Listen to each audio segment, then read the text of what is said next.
Welcome back, everybody, and welcome back to Block Wars. We have officially returned from our summer break with Block Wars 17, our only regular Block Wars event for the remainder of 2025. For this event, we've prepared some fun and refreshing changes to keep Block Wars Series 3 going strong. From a major rework to updated points and new maps, there is a lot to cover, starting with the Decision Donut, which has been reworked and now features a maximum game count of 4 rather than the previous 8 games to allow for more custom game orders. This means games will be added into the Decision Donut throughout the event, so here's a quick rundown. In the first voting round, 4 games are available to be voted on. After a game is played, it will be grayed out in the donut. In the third voting round, 2 games are added into the donut to fill the gaps. The fifth voting round is still decided by the audience, with them voting between the 2 remaining options for which game gets played next. In the sixth voting round, 2 more games are added into the donut to fill the gaps. In the last voting round, if only 1 game is left, voting will be skipped. But that's not all, because some rounds may be spiced up with the newly introduced instant round effects. Instant round effects behave like a power-up, but instead, they'll activate automatically and affect every player. An example of an instant round effect is size change, which will scale every player based on their team's current placement in the event. The lower your team's placement, the larger you'll appear, giving you more voting power than others. Players on the first or second place team are worth 1 vote, third and fourth place are worth 2 votes, fifth and sixth are worth 3 votes, and seventh and eighth are worth 4 points. Instant round effects will appear a maximum of 2 times per event at a random point between voting round 2 and 7. The Decision Donut has also received 2 new power-ups. Sticky. When used, the player starts glowing green and becomes sticky. Any player they touch will stick on top of them until the votes are counted. Freeze Bomb. Freeze bombs can be thrown at players and will explode after 3 seconds, freezing all nearby players for 5 seconds. And finally, the Magnet power-up has been removed from the Decision Donut. With the biggest update out of the way, let's continue onwards with the games. Up first, Extraction has received a new map called Chamber. Players will have to navigate through a uniquely laid out map, themed after Minecraft's latest and greatest trial chambers. Alongside this new map, there's a new power-up making its way into Extraction, the Glow Nade. When a glow nade lands on a wall or player after being thrown, it'll explode and make everybody in a 5-block range glow for 5 seconds. This will also work through walls, making you visible from anywhere during the glowing effect. In Chamber, there are 2 glow nades near each team and a health up on top on the sides of the map. Extraction also sees an update to its points, with the team bonus being slightly nerfed, kills and extracts being brought back to equal value, and damage points being given the slightest of buffs. Block Wars 17 sees many more point changes, but we won't go into full detail during this video. If you want all the exact numbers and updates, you can check out the website for all the updated points linked in the description. Speaking of, Trailblazers has had an update to its points as well, with Tridents and Ice Boats being nerfed by roughly 20%. To make up for that, we've reduced Trident courses to only feature 2 levels per course rather than 3, and all Ice Boat levels have been slightly reworked to take less time to complete.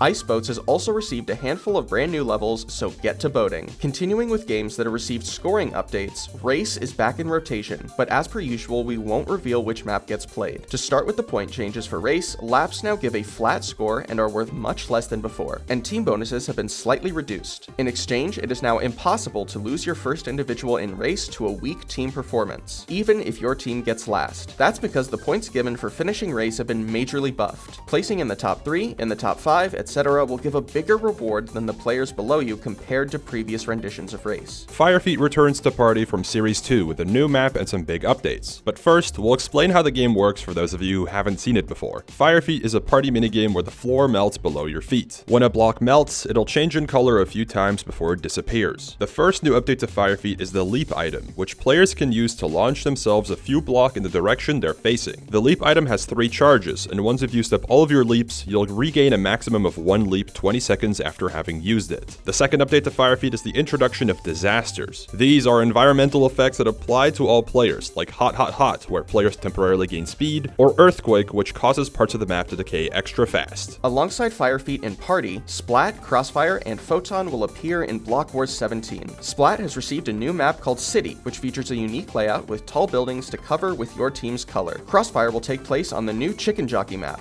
It's chicken jockey themed. And finally, for party, Photon is back in rotation on the Mineshaft map. Up next, Overspleef takes place on the Archipelago, a new map that I'm taking extra time to talk about because it looks awesome. Alongside that, Overspleef sees the long-awaited return of Meteor Spleef with a small rework. The meteor shower has been entirely removed, and instead, meteors will slowly spawn more frequently throughout the round. Every time that happens, a warning appears to let everyone know. The map decay has also been changed to now go from out to in, pushing players closer together throughout the round. Besides Meteor Spleef, the other two rounds included for Block Wars 17 are Vanilla Spleef and TNT Spleef. Blitz Hunt is back after its first bench in Block Wars Brawl, now with a slight overhaul. The corridors between rooms have been added back from Series 2, and the center room has been enlarged. We've also decided to add a batch of never-before-seen rooms, so look out for some sneaky hiding spots. Lunge is back and better than ever, with a new map layout and a batch of new and updated power-ups. To start, the power-ups in mid now appear more often, spawning back in 15 seconds after being picked up. That being said, strikers can now pick up one of the following power-ups. The Smoke Bomb, which will obscure player vision for a few seconds. The Sword Upgrade, which gives the player a knockback 1 stone sword for however long they manage to survive. The Tank, which will buff a player up, making them slower and making them take less knockback.